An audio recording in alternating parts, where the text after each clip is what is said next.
The sound of champagne glasses clinking filled the banquet hall, but all I could hear was the pounding of my own heart. The wedding guests in Cleveland smiled, laughed, and offered their congratulations, as if the stay was a celebration of love.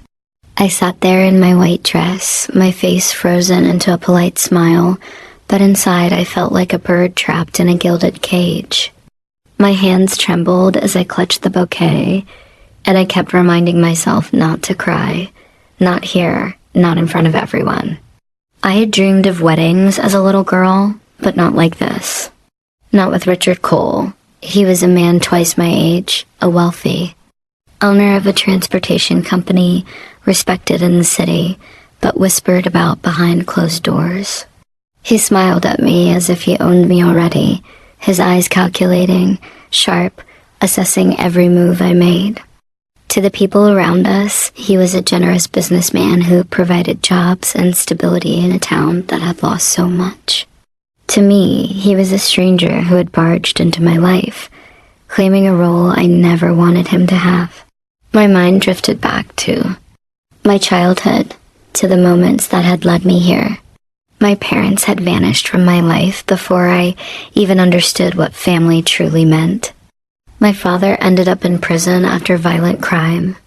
My mother disappeared one night and never came back. At 8 years old, I was left in the care of my aunt, Patricia Carter. She signed the guardianship papers with a stern face and for years reminded me of the sacrifice she had made. But Patricia hadn't raised me out of love. She raised me because of what I had inherited. My father's small apartment in the city. For years, she rented it out, pocketing the money, reminding me daily that I owed her my obedience. When I turned 18, she convinced me to sell it. We're one family, Emily, she told me.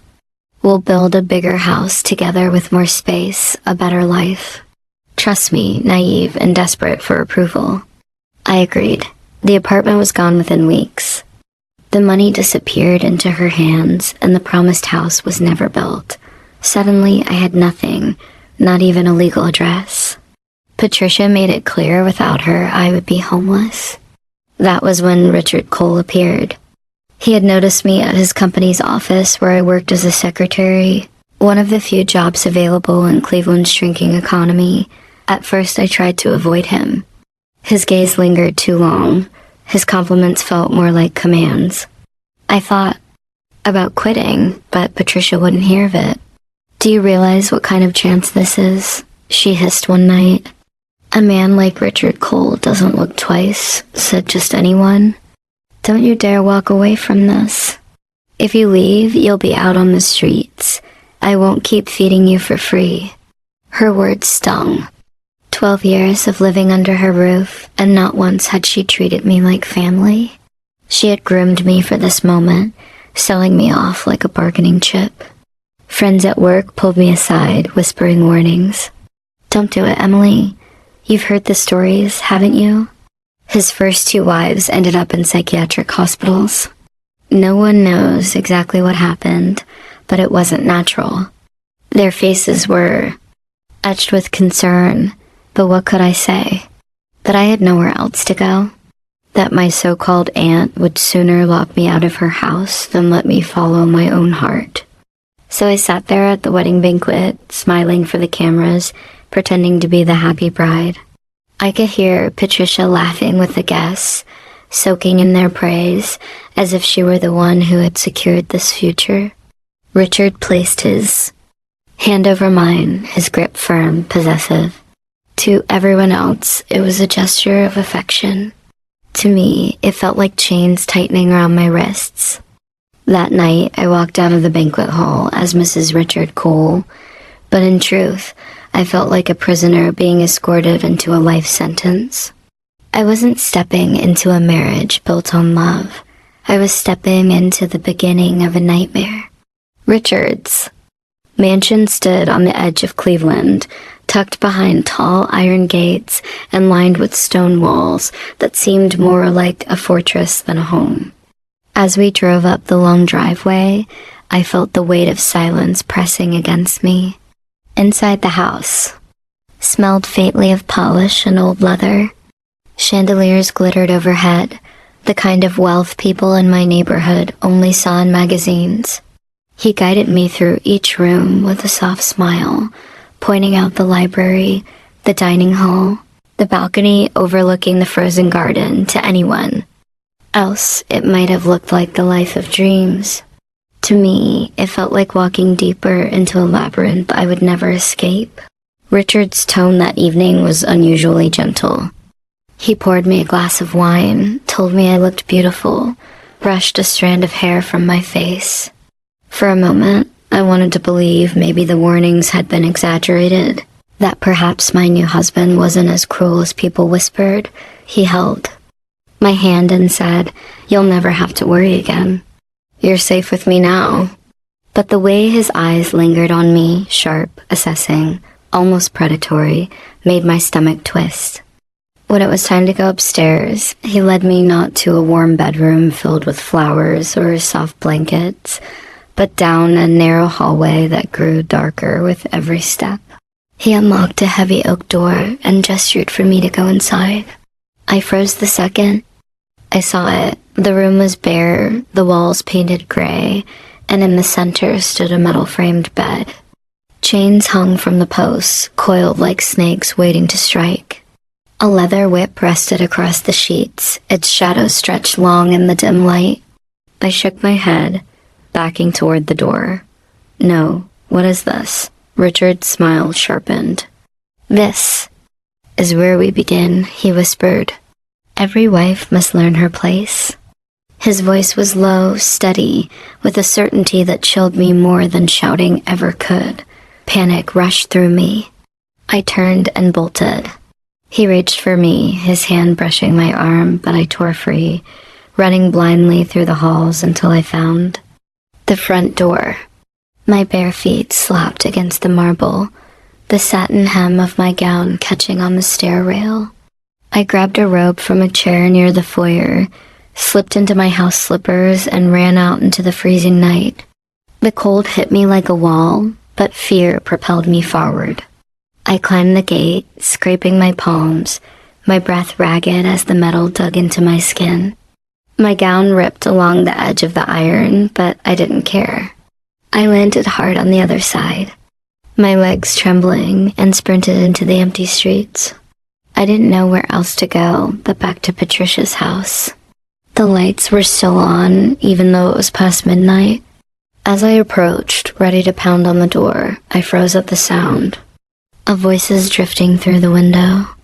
"She ran. Don't worry. I'll let you know the second she comes back." It was Patricia's voice. I edged closer, my breath caught in my throat. Through the sheer curtain, I saw her standing in the living room, shaking Richard's hand. He pressed in, envelope into her palm thick with cash. My chest burned as the truth hit me. She hadn't raised me out of love. She hadn't even sold me into marriage for stability. She had treated me like property, and now she was being paid to keep me under surveillance. I stumbled back from the window, hurting, vision blurred with tears. My own blood, my only family, had sold me out. I wasn't just a prisoner to Richard. I was betrayed by the very woman I once called my guardian. That night, standing in the dark street with nothing but a robe and slippers, I realized I was utterly alone. The streets of Cleveland were nearly empty at that hour, but the few people I passed stared as if I were some spectacle. My wedding gown was torn. The robe I had grabbed clung awkwardly to my shoulders, and my slippers slapped against the wet pavement with every hurried step. A group of men leaning against a bar doorway laughed as I stumbled by. "Hey, sweetheart. Rough night," one of them Jared. Another whistled, his laughter chasing me down the block. My cheeks burned, but I kept moving. I couldn't let anyone stop me. I had no house to return to, no papers, no money. Patricia's betrayal left me without even the illusion of family. The apartment that should have been mine was gone years ago, sold under her pressure. All I had was the thin fabric around my body and the gnawing fear that Richard's men would be searching for me before dawn. The city lights blurred through my tears as I made my way to the train station. I didn't think, I just ran. By the time I stepped onto the cracked pavement outside the terminal, my chest ached from the cold air. The ticket clerk behind the glass barely looked up when I asked about the next departure. Outbound in 15 minutes. Doesn't matter where it's headed west. I clutched the rope tighter around myself. I didn't even have the money for a proper ticket. Desperation pushed me forward. I scavenged a crumpled bill from the pocket of the robe. Maybe Patricia's, maybe left by accident. It wasn't much, but it was enough for the cheapest fare. The clerk raised an eyebrow at my appearance, but handed me the ticket without a word. As I sat on the hard bench of the waiting area, memories pressed against me. Years ago, back in high school, a teacher had taken us on a field trip to a monastery in the countryside. I remembered the way the stone walls seemed ancient, the silence of the cloistered halls, the candles burning in the chapel.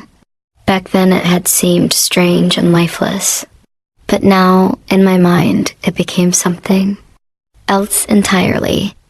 A place of safety, far from Richard, far from Patricia, far from the shame.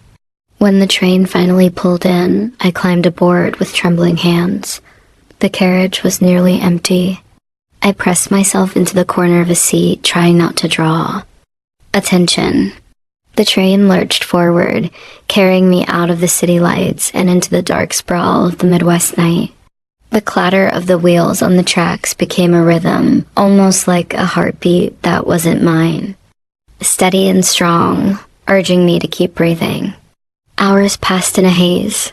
My eyelids grew heavy, my body numbed from cold and exhaustion. I dozed off, waking only when the train screeched to a stop at a small rural station. I stepped down into the night, the air sharper here, the silence heavier. My slippers sank into the slush of old snow as I began the long walk toward the road I half remembered from that school trip. The memory guided me more than the landmarks did. I followed the vague image of stone walls rising against the trees, of bells that once echoed across the valley. By the time I saw a faint glow ahead, lantern lights seeping from narrow windows, my legs nearly gave out beneath me. I staggered toward it, clutching the rope tighter, my breath clouding in the frozen air. The monastery gates stood open, welcoming, in their stillness, and for the first time that night, I felt a flicker of hope. The iron gate creaked as I pushed it open, and the silence of the monastery wrapped around me like a heavy blanket. The stone walls loomed high against the night sky, weathered by decades of storms and seasons. My legs nearly gave way, but I forced myself forward, dragging my slippers across the frozen ground. When I reached the wooden door, I pounded weakly, each knock echoing into the dark. After a moment, the door opened and a woman in a gray habit appeared, her face lined with years, but not unkind. She studied me, my torn gown, the robe clutched tight, the desperation in my eyes. Without a word, she ushered me inside. Warmth from a small fire hit my skin, and I nearly sobbed in relief. Later, I learned her name, Mother Agnes, the prioress of the monastery. She asked few questions that night. "You are safe here," she said. Softly, "Rest now. We will speak tomorrow." I collapsed onto a cot in the corner of the guest quarters, and for the first time in hours, I slept without the sound of my heart hammering in fear. The days that followed blurred together in a rhythm I had never known before. At dawn, the bells rang, and I rose with the sisters. I scrubbed the stone floors of the chapel, washed linens until my hands were raw, and helped in the garden despite the cold. My body ached, but the monotony numbed my thoughts. No one asked where I had come from, and I offered no details. The less they knew, the safer I felt. Meals were silent, eaten at long wooden tables beneath flickering candlelight. The sisters, bowed their heads, eyes lowered, lips moving in prayers. I only half remembered from my childhood. I mimicked them as best I could, though my mind often wandered. In the evenings, we sat in the chapel as hymns rose and faded into the stillness. It was a world closed off from everything beyond the stone walls. At first, the quiet unsettled me. I had lived my entire life in noise, Patricia's sharp commands, the city's clamor, the laughter of people who never saw me as their equal. Here there was only the sound of broom bristles, the drip of water into pails, the whisper of pages turning in prayer books. Slowly I began to crave it. Silence meant safety. Silence meant no one could hurt me. Yet as the weeks passed, I couldn't ignore the shadows that clung to the place. The corridors were cold, the air damp, the days identical. The younger sisters rarely smiled. Their eyes carried a heaviness I recognized too well. The look of women who had given up on wanting more. One night, as I lay on the cot, staring at the low ceiling, I wondered if this was my fate. To spend my youth hidden away behind stone, scrubbing floors, fading into anonymity. Safe, yes.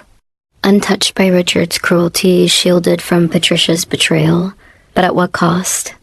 I pressed my hands together in prayer. Though I wasn't sure if I believed anymore. Maybe this is what's left for me. I whispered into the darkness. Maybe it's better to bury myself here than to risk the world outside. The thought settled over me like the cold air, heavy and suffocating. For the first time, I began to imagine that my life, my real life, might already be over. The morning began like so many others. The bells rang at dawn, and I followed the sisters into the fields beyond the monastery walls. Mother Agnes asked me to accompany one of the older nuns to gather wild berries along the edge of the forest. I carried a wicker basket, my hands already aching from the chill in the air. The nun hummed softly as she walked ahead, her pace slow but steady. I tried to match her rhythm, but after a while my steps grew restless, and soon I fell behind. The forest was quiet, hushed, except for the crunch of snow beneath my slippers. My eyes drifted to a cluster of brambles heavy with berries. I knelt to pick them, losing sight of the nun as she disappeared further down the path. When I straightened, the air shifted.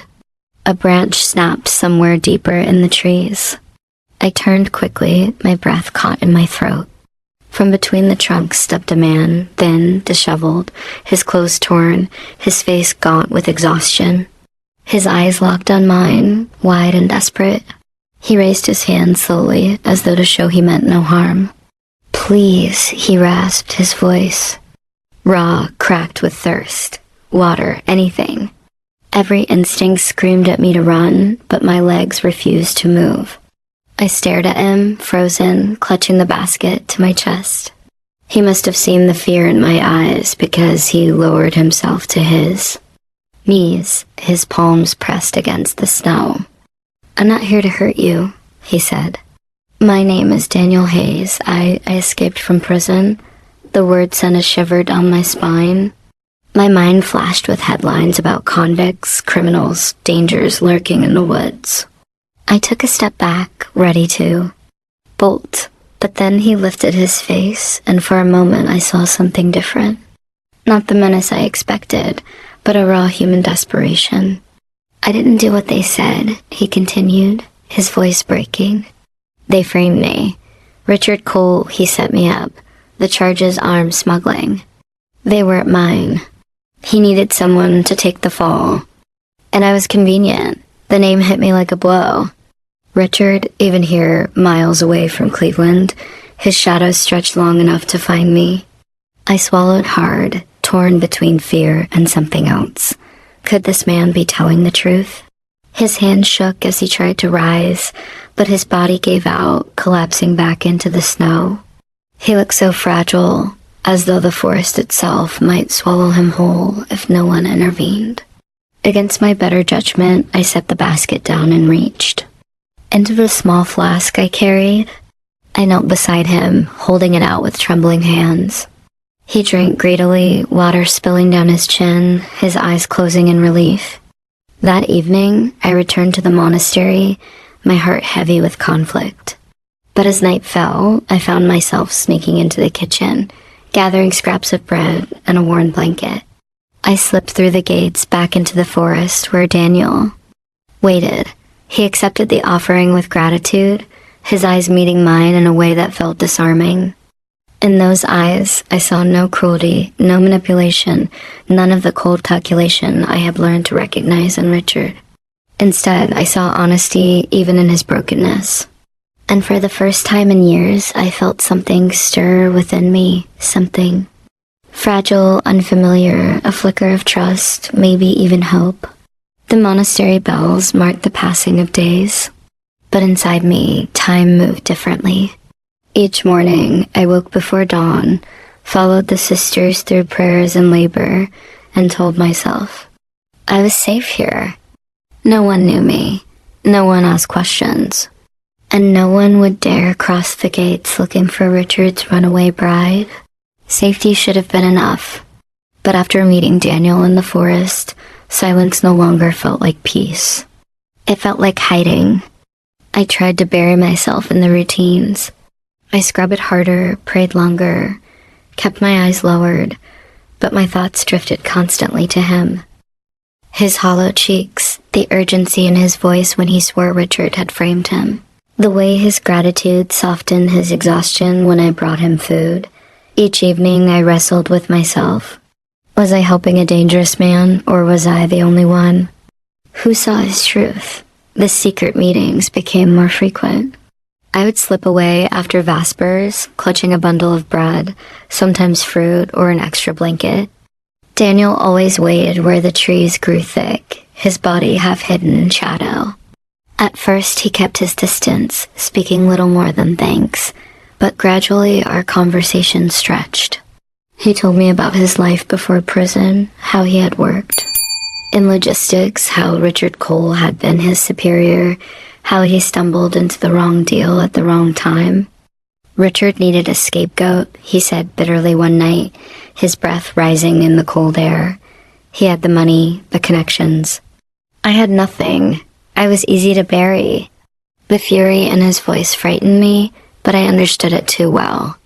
I knew what it felt like to be buried by Richard's power, smothered until you could hardly breathe. Sometimes Daniel would pause, searching my face.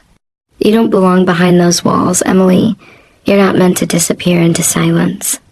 You're stronger than you think. I shook my head. I don't have anywhere else to go. The monastery. It's the only place that took me in. It's not living, he pressed. It's hiding. You deserve better than chains or cloisters. We both do. His words echoed in me long after I returned to my cot. I lay awake, staring into the darkness, torn between fear and the flicker of something I hadn't dared feel in years. Possibility. Could I step beyond these walls and choose something for myself? Night after night I prayed, though my prayers were less like pleas to God and more like whispered conversations with myself. What do I want? I asked into the silence, do I want safety or do I want freedom? The question circled endlessly until at last an answer began to take shape. One evening, Daniel took my hand. His fingers were rough, cold, but steady. We can fight for the truth, he said. I can't do it alone. But with you, maybe we have a chance. No one had ever spoken to me that way. Not Patricia, not Richard. No one had ever seen me as someone who could choose, who could fight, who could matter. That night, I didn't sleep. When dawn came, I rose with the sisters, but instead of walking to the chapel, I walked to the gates. My bundle was small, bread, a scarf, nothing more. My heart pounded, but my steps didn't falter. Daniel was waiting in the forest, and when he saw me, his expression shifted from surprise to relief. For the first time in my life, I wasn't obeying someone else's command. I wasn't running back into silence. I was stepping into the unknown, Not because I was forced, but because I chose it, and that choice changed everything. Cleveland greeted us with gray skies and the smell of iron and smoke. The factories that still stood puffed weakly into the air, the shadows stretching over cracked streets and abandoned warehouses. Daniel walked with determination, though exhaustion tugged at every step. I followed him, clutching my coat tight, wondering if the city that had swallowed me once before would devour me again. "We'll go to Victor Malone," Daniel said. "He was like a brother to me once. If anyone can help, it's him." Victor's bar sat on a corner near the waterfront, its neon sign buzzing faintly in the afternoon haze. Inside, the place smelled of stale beer and grease, but warmth and noise filled the room. Men crowded around pool tables, laughter echoing too loudly. When Victor saw Daniel, he froze for a heartbeat, then broke into a grin. "Danny Hayes," he boomed, clapping him on the back. "Hal, I thought you were gone for good." His eyes flicked to me, sharp and assessing before softening into charm. "And who's this? The girl you risked all for?" I wanted to shrink under his gaze, but Daniel pulled me close. "Emily, she's with me." Victor offered us a room upstairs, food, clothes that didn't smell of prison or the monastery. For a while, I allowed myself to believe this was the safe harbor Daniel had promised. We shared stolen meals, brief laughter, and whispers of plans for the future, but shadows gathered quickly. Harold Grant, Victor's partner, was less welcoming. He watched me with a sly smile, asked questions Daniel always cut short. One evening, Harold cornered me in the hallway, his breath thick with whiskey. "You know who your husband was, don't you?" he asked. "Richard Cole. The man's got files, records, connections. You could be very useful to us." I pushed past him, unsettled, but the seed was planted. Soon Victor himself began hinting at the same thing. Over drinks with Daniel, he said, "Richard owes me. With the right information, we can bring him down, or at least profit from him. Emily's the key. She knows his world." Daniel argued, his voice rising. "She was not getting dragged into this. She's been through enough," but I could see the tension building. Could feel the air shift. Victor's hospitality curdled into something else. Expectation, demand. Then one night, everything unraveled. "Police!" Sirens wailed outside the bar. Doors slammed. Before I could react, officers swarmed the place, and Daniel was dragged away in handcuffs. I screamed his name, fought to reach him, but Victor held me back with a firm grip on my arm. "Easy now," he murmured, though his smile never touched his eyes. "He'll be fine. But if you want him out sooner rather than later, you're going to help us." My stomach dropped. "Help you, Hal?" Harold appeared from the shadows, his tone slick. "Richard. Cole, his company, his secrets. You can get close in ways we never could. You bring us what we need, and maybe your boy walks free again." I felt the walls closing in. After everything, escaping Richard, fleeing Patricia, finding Daniel, I was right back in chains. Different faces, same prison. My chest tightened as I realized Victor wasn't a friend, not anymore. He had waited just long enough to trap us both. That night, as I lay awake in the room above the bar, Daniel gone and the city pressing in outside, I felt despair crash over me like a wave. Betrayed again, cornered again, forced once more to play a part in someone else's game. Hope slipped through my fingers, leaving only the bitter taste of fear. The days after Daniel's arrest blurred together. I stayed in the cramped room above Victor's bar, listening to the shuffle of footsteps in the hallway, the laughter of men downstairs, the clink of glasses. Each sound reminded me that I was trapped. Victor's promises of help had dissolved into threats, and Harold's eyes followed me like a shadow I couldn't escape. I felt caged again, just as I had under Richard's roof, except now Daniel was gone. And I was utterly powerless. One afternoon, while I sat in the corner of the kitchen trying to eat a piece of bread I could hardly swallow. A woman slid a plate in front of me. She was middle-aged with lines of weariness etched into her face, but her eyes were warm. "You need more than crumbs if you're going to survive here," she said quietly. Her name was Linda. She worked as the cook, serving meals to men who never thanked her and barely noticed her presence. But she noticed me. Over the next few days, she found excuses to linger by my side, slipping me extra food, whispering gentle words when no one else was listening. She asked nothing about my past, only studied the heaviness in my eyes as if she understood it without explanation. One evening, when the kitchen finally quieted, she leaned across the counter. "I can tell you don't belong here," she murmured. "And I think you're in trouble deeper than you realize, but I know someone who can help." I wanted to laugh, bitter and hopeless. "No one can help me," I said. "Not anymore." She shook her head. "My son Ethan is a lawyer. He's young, but he's smart, and he still believes in justice. He won't look the other way."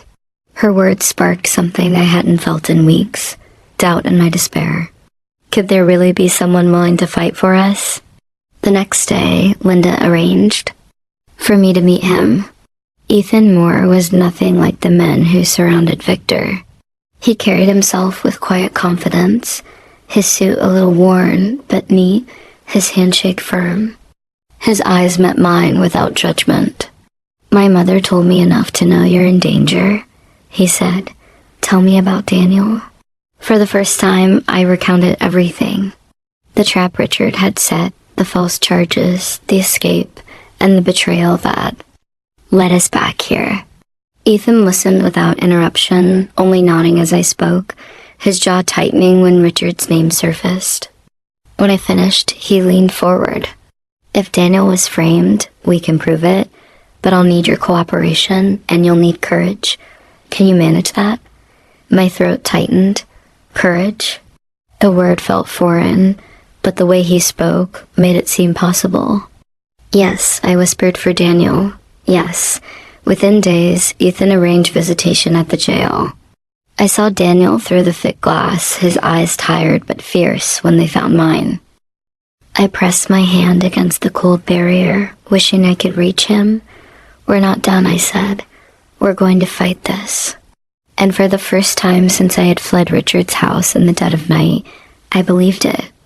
Hope flickered, fragile but alive, a single flame refusing to be snuffed out. Ethan worked quickly, his determination sharper than anything I had seen in months. Together, we began searching for the women who had once stood where I had, Richard Cole's wives. It wasn't easy. Some had vanished into silence, their families protecting them, ashamed or afraid. But we found two who were willing to speak.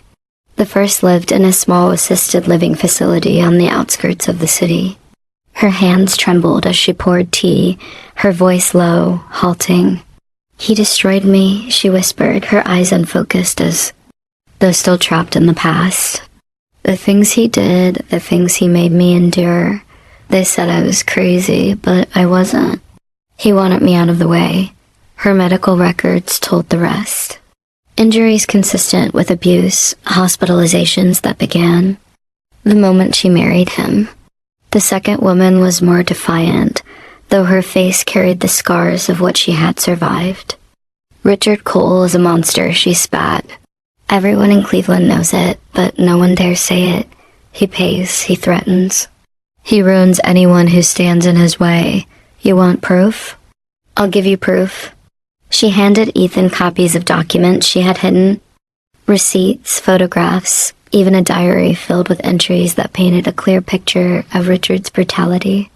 As I listened to their stories, my hand shook, not because I doubted them, but because I saw myself in every word. That could have been me, locked in a hospital ward, discarded as if I were nothing more than broken glass. Rage burned through me, steady and controlled. For the first time, I felt the shift.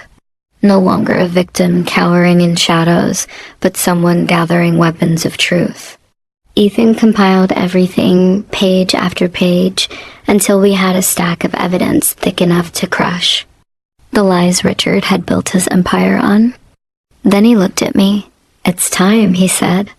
"But you need to be the one who faces him. He needs to see that you're not afraid anymore." The thought of confronting Richard made my stomach knot, but I knew he was right.